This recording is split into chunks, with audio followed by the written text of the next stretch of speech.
Okay everybody, today I'm going to do a special kind of video. I'm going to share my experience modeling, what I learned, what good qualities and traits I've taken after modeling for 8 years, and why I'm not a full-time model anymore. So here we go.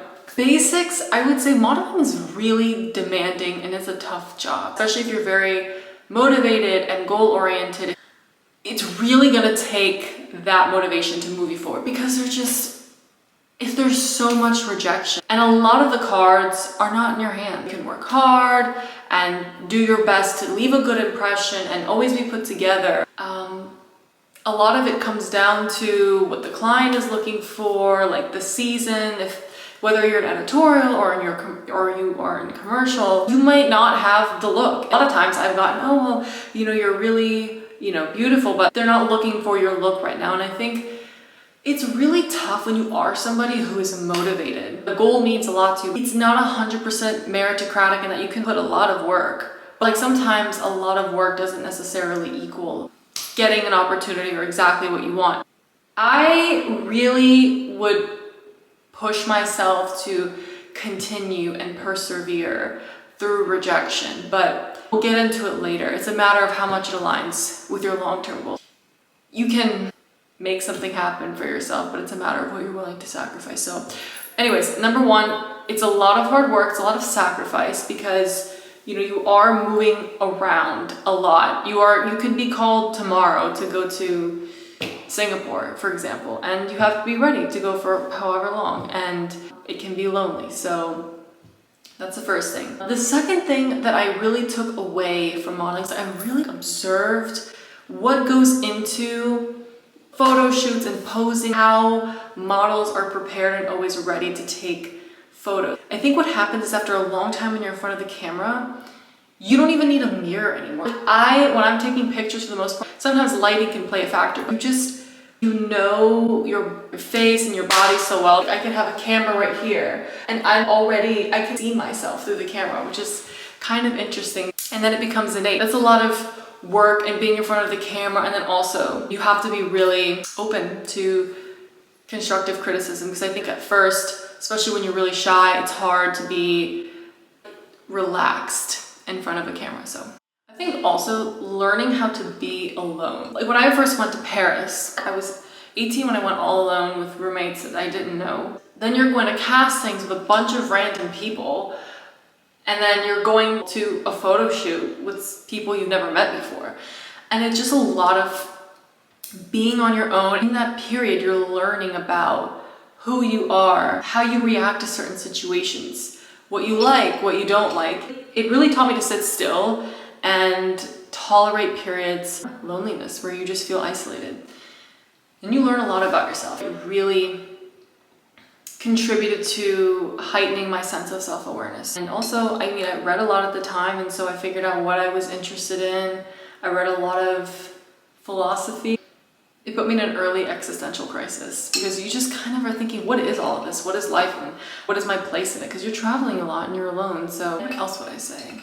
So it definitely, I think, helped me to see where I stand artistically, because I love photography, I love taking videos, and I do love being in front of the camera too. I definitely think I like to express myself artistically, so that's definitely something I learned, is how to express myself more artistically, what photographers look at, how even designers are inspired by art, by philosophies.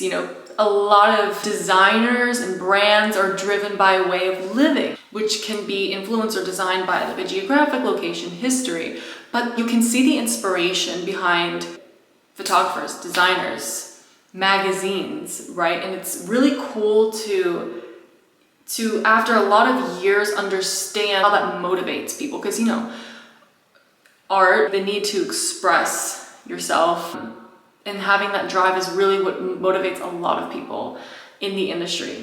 And when you bring a collection of those people together, that's how they create a lot of work and art. That artistic drive I found really interesting to witness, and it really made more sense after a long time.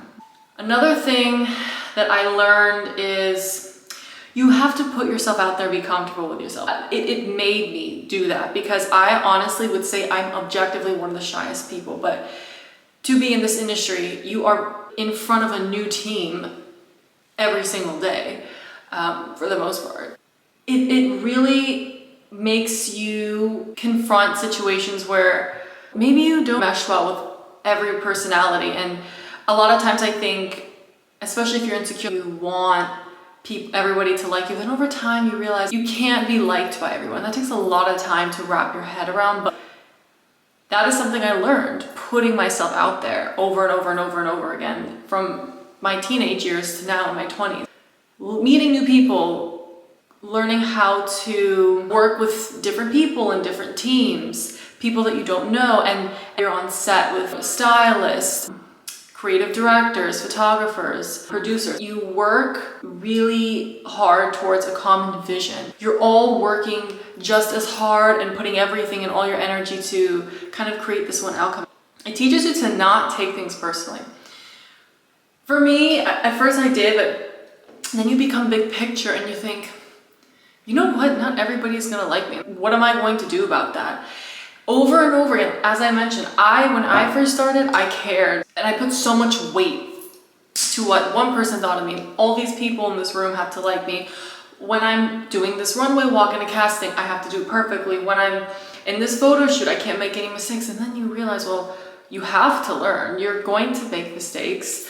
Not everybody's going to like you, and it's not your job to be everyone's favorite person. Modeling really became a period where I learned a lot about how I wanted to express myself artistically. As I mentioned, I like being in front of the camera. It really taught me to be comfortable with myself, and speaking on camera is something that it helped me move towards. So that wouldn't have happened otherwise. And helped me to get comfortable affiliating myself with different sectors within the art and entertainment industry. So music, acting, dance.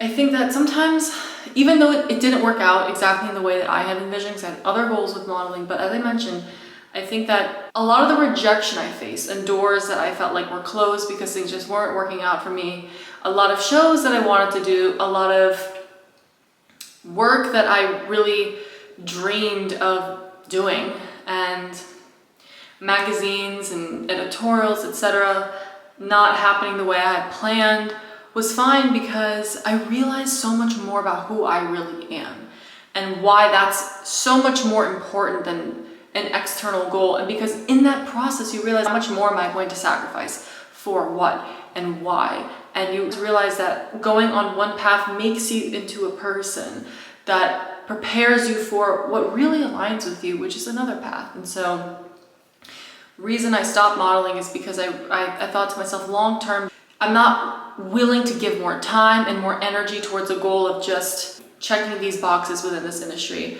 It made me more confident, it made me more personable, and it made me figure out more about myself, and now I'm ready to explore and create new goals that are more meaningful to me. And so that is it. Well, thank you for listening, and that's just a little summary of my modeling experience. Until next time, and if there's anything else you guys want to see, let me know.